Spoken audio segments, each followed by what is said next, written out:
12 years ago, my buddy drags me out to a dive bar in Calgary. I'm broke, depressed, and feeling totally lost. The server comes over and mentions she's a hula hooper. Something shifts in me. It's excitement, like this fizzing sensation that starts in my stomach but then moves up into my chest. Because I say, well, that's really neat. I juggle glow-in-the-dark balls, kind of like this.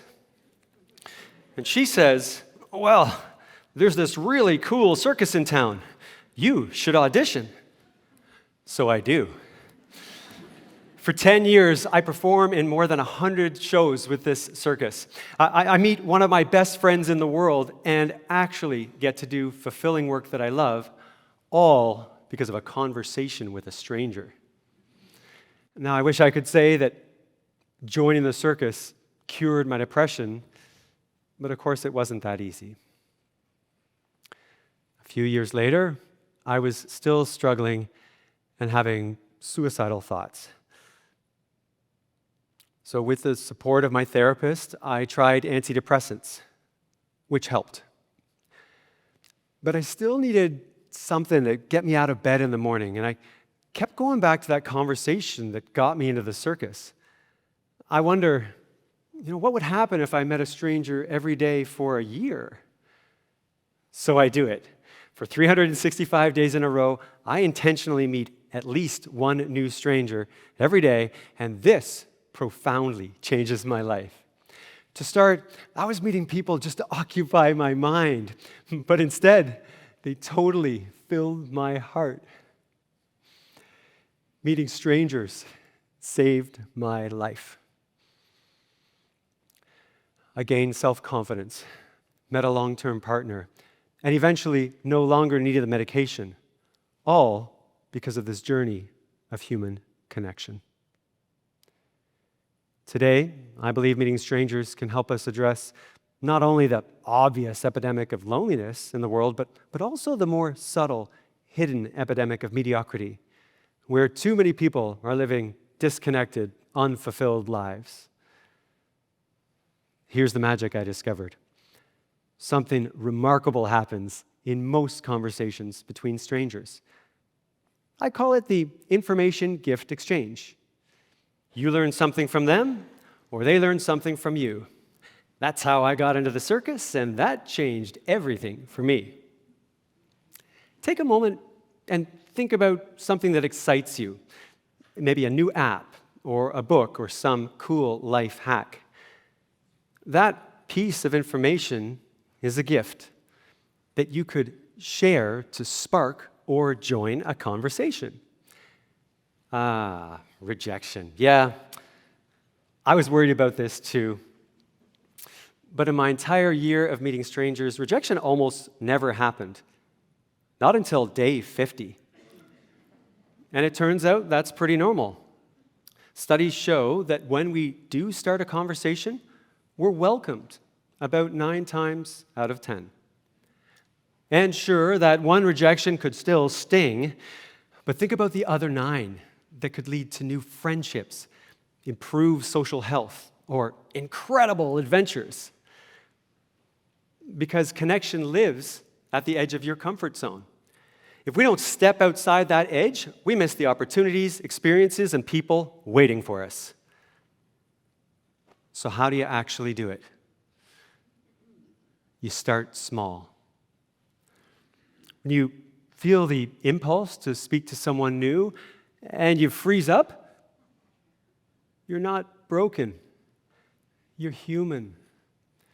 That hesitation is your nervous system trying to protect you, but I argue that it's holding you back from something so beautiful.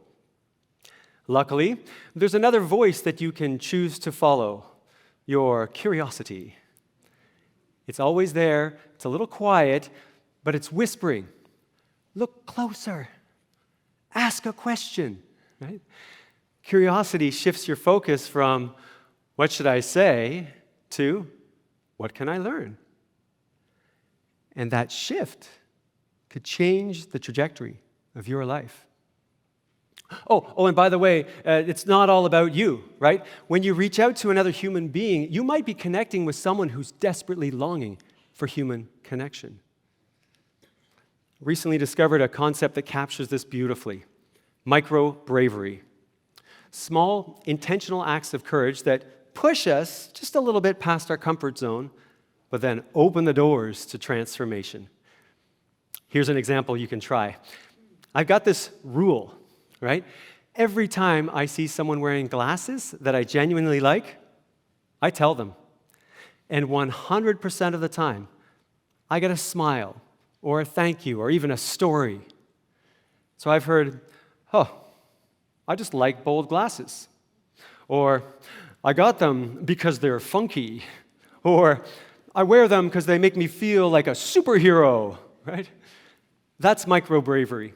One sentence, one moment of connection. But do me a favor, if you're going to hand out compliments, make it about style and not about people's bodies. And these moments, they build something in you.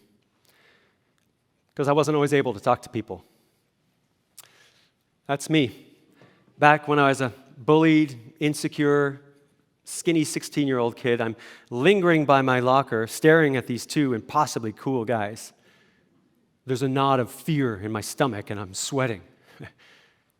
Inspired by my older sisters, I'm running for student council. Weird move for a super shy kid with one friend and no confidence. But I just force my awkward self over to them and say, sorry to bother you, but can I give you a flyer? The one guy smiles and says, hey, I know your older sister. That's awesome that you're running. The knot loosens. I chat with these guys and survive, right? I get elected, and talking to people gets easier and easier. Because these small moments of micro-bravery, they build momentum. And I really feel that our world could use some of that positive momentum right now. Like, don't you think we become a little too distracted and disconnected from one another?